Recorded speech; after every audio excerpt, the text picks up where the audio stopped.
Hello dear friends, welcome to Linsy's link. എല്ലാ കൂട്ടുകാർക്കും ലിൻസീസ് ലിങ്കിലേക്ക് സ്വാഗതം.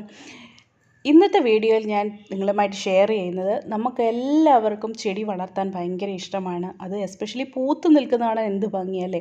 അതിന് നല്ലതുപോലെ പൂക്കാനും നല്ല ഇടതൂർന്ന ഇലകൾ ഉണ്ടാകാനും ഒക്കെയുള്ള വളരെ ഹെൽത്തി ആയിട്ട് ചെടികൾ വളരാനുള്ളൊരു ടിപ്പ് കൂടിയാണ് ഇന്നത്തെ വീഡിയോയിൽ ഞാൻ നിങ്ങളുമായിട്ട് ഷെയർ ചെയ്യാൻ പോകുന്നത്. അപ്പോൾ വീഡിയോയിലേക്ക് പോകുന്നതിന് മുൻപ് ആദ്യമായിട്ട് വരുന്ന കൂട്ടുകാർ ആരെങ്കിലും ഉണ്ടെങ്കിൽ ഒന്ന് സബ്സ്ക്രൈബ് ചെയ്തേക്കുക. സബ്സ്ക്രൈബ് ചെയ്യുന്നതിനോടൊപ്പം തന്നെ അതിൻ്റെ അടുത്തായിട്ടൊരു ബെൽ ബട്ടൺ ഉണ്ട്. അതിൽ ഓൾ എന്ന ഓപ്ഷൻ പ്രസ് ചെയ്താൽ ഞാൻ അപ്ഡേറ്റ് ചെയ്യുന്ന എല്ലാ വീഡിയോസിൻ്റെയും നോട്ടിഫിക്കേഷൻ നിങ്ങൾക്ക് കിട്ടുന്നതായിരിക്കും. എല്ലാവരും പറയും നേഴ്സറികളിൽ ചെടികളൊക്കെ നല്ല രസമാണ് നിൽക്കുന്നത് കാണാൻ തന്നെ.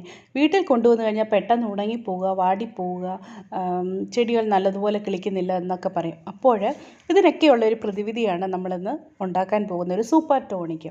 ഈ സൂപ്പർ ടോണിക് ഉണ്ടാക്കാൻ വേണ്ടി നമുക്ക് വേണ്ടിയത് 2 ടൈപ്പ് ഓഫ് ഇലകൾ വേണം. അതുപോലെ തന്നെ നല്ല വേറെ ഒരു സൂപ്പർ ഫുഡ് ഒരു കാര്യം കൂടെ വേണം. അന്നേരം അത് വീഡിയോ നിങ്ങൾ അവസാനം വരെ സ്കിപ്പ് ചെയ്യാതെ കാണുക. അതുപോലെ തന്നെ വീഡിയോ ഇഷ്ടപ്പെട്ടാൽ ലൈക്ക് ചെയ്യാനും ഫ്രണ്ട്സിനൊക്കെ ഷെയർ ചെയ്ത് കൊടുക്കാനും മറക്കരുത്. ഓക്കെ, ഇത് കണ്ടില്ലേ, ഇതാണ് നമ്മുടെ ഇലകളിൽ ഒന്ന്, അതായത് നമ്മുടെ പനിക്കൂർക്കയുടെ ഇല. ഇത് വളരെ എഫക്റ്റീവാണ് ചെടികൾക്ക്. അതായത് ഇത് നമ്മൾ ഉപയോഗിക്കുന്നത് ചെടികളിൽ മെയിനായിട്ട് ചെടികളെ കുത്തി നശിപ്പിക്കുന്ന, അതായത് നീരൂറ്റി കുടിക്കുന്ന ജീവികളെ, ചെടികൾ അതിൻ്റെ ആക്രമണം വരാതിരിക്കാൻ വേണ്ടിയിട്ടാണ് ഇത് യൂസ് ചെയ്യുന്നത്. ഓക്കെ, ഇത് നമ്മൾ ഉപയോഗിക്കുന്നത് മൂലം ചെടികൾക്ക് നല്ലൊരു പ്രതിരോധ ശേഷി കിട്ടുകയും ചെടികൾ നല്ല ലഷായിട്ട് വളരാനും ഇത് സഹായിക്കും. ഓക്കെ, അതുപോലെ തന്നെ ഈസ്റ്റ് ഇൻഫെക്ഷൻ, പൂപ്പൽ, ഫംഗസ് ഇതൊന്നും വരാതിരിക്കാൻ വേണ്ടിയിട്ടാണ് ഇത് നമ്മൾ ഉപയോഗിക്കുന്നത്.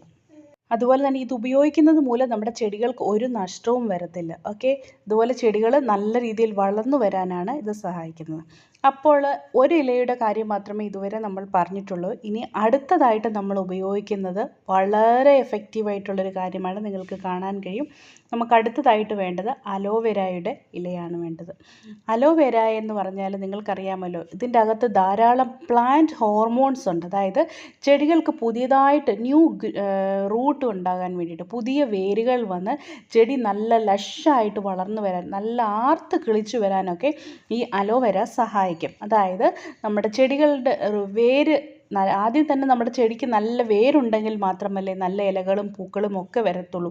വേരിൽ കൂടിയാണല്ലോ ചെടികൾ അതിന് വേണ്ടിയിട്ടുള്ള വളവും ഫുഡും വെള്ളവും എല്ലാം അബ്സോർബ് ചെയ്തെടുക്കുന്നത്. അന്നേരം നല്ല വേര് വരാനും ഈ അലോവേരയുടെ ഇല സഹായിക്കും.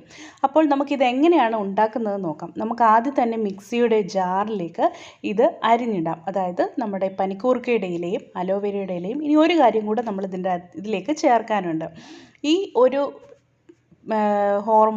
നമ്മുടെ പ്ലാന്റ് ടോണിക്കിൻ്റെ അകത്ത് ഈ അലോവേരയുടെ ഇലയും അതുപോലെ തന്നെ പനിക്കൂർക്കയുടെ ഇലയും പിന്നെ ഒരു കാര്യം കൂടെ നമ്മൾ ചേർക്കും.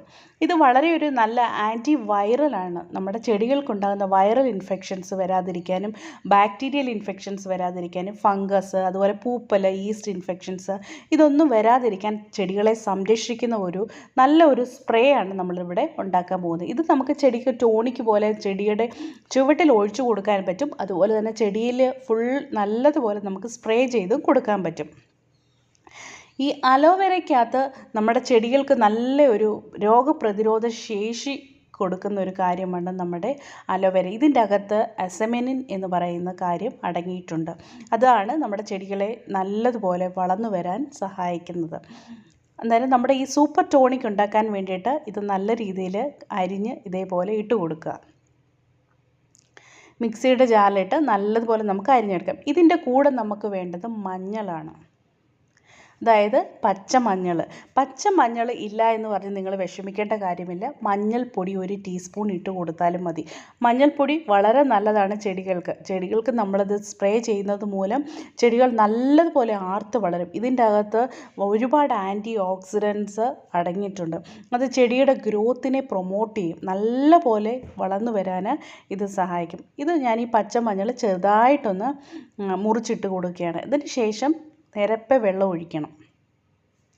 നല്ലപോലെ വെള്ളം ഒഴിച്ച് നമുക്കിത് വളരെ നല്ല രീതിയിൽ അരച്ച് എടുക്കണം. നല്ലൊരു പേസ്റ്റ് വരും, ഒരു ലിക്വിഡ് ഫോമിൽ അരച്ച് എടുക്കണം. ആ പരുവത്തിന് നിങ്ങൾ വെള്ളം ഒഴിച്ച് കൊടുക്കുക. കണ്ടോ, ഈ ഒരു പരുവത്തിന് ഞാൻ വെള്ളം ഒഴിച്ച് കൊടുത്തിട്ടുണ്ട്. ഇനി നമുക്കിതൊന്ന് അരച്ചെടുക്കാം. അരച്ചതിന് ശേഷമുള്ളൊരു കാഴ്ചയാണിത്. കണ്ടോ, നല്ല ലിക്വിഡ് ഫോമിലായിട്ടുണ്ട്. ഇനിയും നമുക്കിതിൻ്റെ അകത്ത് കുറേ കാര്യങ്ങളും കൂടെ ചെയ്തെടുക്കാനുണ്ട്. ഇതിനി നമുക്കൊന്ന് അരിച്ചെടുക്കണം. ഇങ്ങനെ വെള്ളത്തിൽ കലക്കി നിങ്ങൾക്ക് ഒഴിക്കാൻ പറ്റും ഈ ഒരു പരുവത്തിൽ. ഇതിൻ്റെ കണക്കെന്ന് പറഞ്ഞാൽ നിങ്ങൾക്കൊരു 10 ഇരട്ടി വെള്ളത്തിൽ ഇതൊഴിച്ച് നിങ്ങൾക്ക് ചെടികളുടെ ചുവട്ടിൽ നല്ല രീതിയിൽ ഒഴിച്ചു കൊടുക്കാം. അല്ല എങ്കിൽ നമുക്കിത് സ്പ്രേ ചെയ്ത് കൊടുക്കാം. ഓക്കെ, സ്പ്രേ ചെയ്ത് കൊടുക്കാനായിട്ട് ഞാനിതിലേക്ക് നല്ലപോലെ വെള്ളം ഒഴിച്ചതിന് ശേഷമാണ് നമുക്ക് അരിച്ചെടുക്കാൻ പറ്റത്തുള്ളൂ. അതുകൊണ്ട് ഞാൻ കുറേ വെള്ളം കൂടി ഒഴിച്ച് ഒരു ലിക്വിഡ് ഫോമിലാക്കിയതിന് ശേഷം ഒരു അരിപ്പ ഉപയോഗിച്ച് നമുക്കിത് അരിച്ചെടുക്കാം. അലോവേര ഒരു ജെൽ ഫോമിലായതുകൊണ്ട് നമുക്ക് എപ്പോഴും നല്ലപോലെ പെട്ടെന്ന് അരിച്ചെടുക്കാൻ ഒരു ഇച്ചിരി പ്രയാസമാണ്. നിങ്ങൾക്കൊരു തുണിയൊക്കെ ഉപയോഗിച്ച് തുണിക്കകത്തൊക്കെ പെട്ടെന്ന് നമുക്കിത് ഫിൽറ്റർ ചെയ്ത് കിട്ടും. ഇപ്പം ഞാനിവിടെ നമ്മൾ ഫിൽറ്റർ ചെയ്ത് എടുത്തിട്ടുണ്ട്. ഇനി ഇത് നമുക്ക് ഒരു സ്പ്രേ ബോട്ടിലേക്ക് ഒഴിച്ചു കൊടുക്കാം. നമുക്കിതൊരു 10 ഇരട്ടി വെള്ളത്തിലേക്ക് നമുക്കതൊന്ന് ഡൈല്യൂട്ട് ചെയ്തിട്ട് നമുക്ക് എല്ലാ ചെടികൾക്കും ഒഴിച്ചു കൊടുക്കാം. ഒരു കൺഫ്യൂഷനും വേണ്ട, എല്ലാ ചെടികൾക്കും ധൈര്യമായിട്ട് ഒഴിക്കാം. നല്ല അടിപൊളിയായിട്ട് ചെടികൾ വളർന്നു വരുന്നത് കാണാൻ പറ്റും. പ്രത്യേകിച്ച് റോസാ ചെടികൾക്കൊക്കെ നല്ല എഫക്റ്റീവാണിത്. പുതിയ നാമ്പും പുതിയ ബഡ്സ്, അതായത് പുതിയ പൂക്കളും ഒക്കെ വരുന്നത് നമുക്ക് പെട്ടെന്ന് തന്നെ കാണാൻ പറ്റും ഇതിൻ്റെ ഒരു റിസൾട്ട്. എല്ലാ ചെടികൾക്കും ഒഴിച്ചു കൊടുക്കാൻ നല്ല ഗ്രോത്താണ്. നല്ല ചെടികൾ എല്ലാം, അതായത് പൂക്കളുണ്ടാകാത്ത നമ്മുടെ ജമന്തി പോലുള്ള ചെടികൾക്കൊക്കെ വളരെ നല്ലതായിട്ട് ഉപയോഗിക്കാൻ പറ്റുന്നതാണ്. പിന്നെ റോസാ ചെടികൾക്ക് നമ്മൾ ആദ്യം തന്നെ ഇതുപോലൊന്ന് പ്രൂൺ ചെയ്തതിന് ശേഷം ഒഴിച്ചു കൊടുക്കുകയാണെങ്കിൽ പെട്ടെന്നൊരു ഗ്രോത്ത് നമുക്ക് കാണാൻ കഴിയും. അതായത് പൂക്കളമൊക്കെ വന്നതിന് ശേഷം അതിൻ്റെ ആ ഒരു 2 സെൻറ്റിമീറ്റർ താഴെ വെച്ച് ഇതേപോലെ ഒന്ന് കട്ട് ചെയ്ത് കളയുക. കട്ട് ചെയ്തതിന് ശേഷം നമ്മൾ ഇത് ഒഴിച്ചു കൊടുക്കുക. നിങ്ങൾക്ക് ചുവട്ടിലും ഒഴിച്ചു കൊടുക്കാം, അതുപോലെ മുകളിൽ നിങ്ങൾ നല്ലതുപോലെ സ്പ്രേ ചെയ്ത് കൊടുക്കുക. നല്ല രീതിയിൽ വളർന്നു വരുന്നത് കാണാൻ പറ്റും. അതുപോലെ തന്നെ നമ്മൾ ഇൻഡോർ പ്ലാന്റ്സിന് ഒഴിക്കാമോ എന്ന് കുറേ പേർക്ക് ഡൗട്ട് കാണും. ഇൻഡോർ പ്ലാന്റ്സിന് ഒഴിക്കാം, ആന്തൂറിയത്തിന് ഒഴിക്കാം, അതുപോലെ തന്നെ ഓർക്കിഡ് ചെടികൾക്കും എല്ലാം ഇത് നല്ലപോലെ യൂസ് ചെയ്യാവുന്നതാണ്. ഓർക്കിഡൊക്കെ പെട്ടെന്ന് പൂക്കൾ വരികയും അതിനൊരു നല്ലൊരു എനർജി കിട്ടുകയും ചെയ്യും. ചെടികൾക്ക് നല്ലതുപോലെ വളരാനൊക്കെ വളരെ നല്ലതാണ്. അപ്പോൾ ഇതുവരെ കണ്ട എല്ലാ കൂട്ടുകാർക്കും ഒരു ബിഗ് താങ്ക് യു. എല്ലാവരും ഇത് വീട്ടിൽ ഉണ്ടാക്കി നോക്കുക. അതിനുശേഷം ചെടികൾക്കൊക്കെ നല്ലതുപോലെ ഒഴിച്ചു കൊടുക്കുക. ഇത് വളരെ നല്ല എഫക്റ്റീവാണ്. പ്രത്യേകിച്ച് ഞാൻ പറഞ്ഞല്ലോ, റോസിനും അതുപോലെ തന്നെ ബൊഗെയിൻവില്ലയൊക്കെ വളരെ നല്ല ഹെൽത്തി ആയിട്ട് അതിൻ്റെ ഇലകളൊക്കെ കണ്ടില്ലേ, നല്ല പച്ചപ്പോട് കൂടി വളർന്നു വരാൻ ഇത് സഹായിക്കും. ഓക്കെ ഫ്രണ്ട്സ്, അപ്പോൾ നമുക്കിനി വേറൊരു വീഡിയോയുമായി വീണ്ടും കാണാം. Till then bye. സബ്സ്ക്രൈബ് ചെയ്യാൻ മറക്കരുത്, ലൈക്ക് ചെയ്യാനും കമൻറ്റ് ചെയ്യാനും. Okay, by.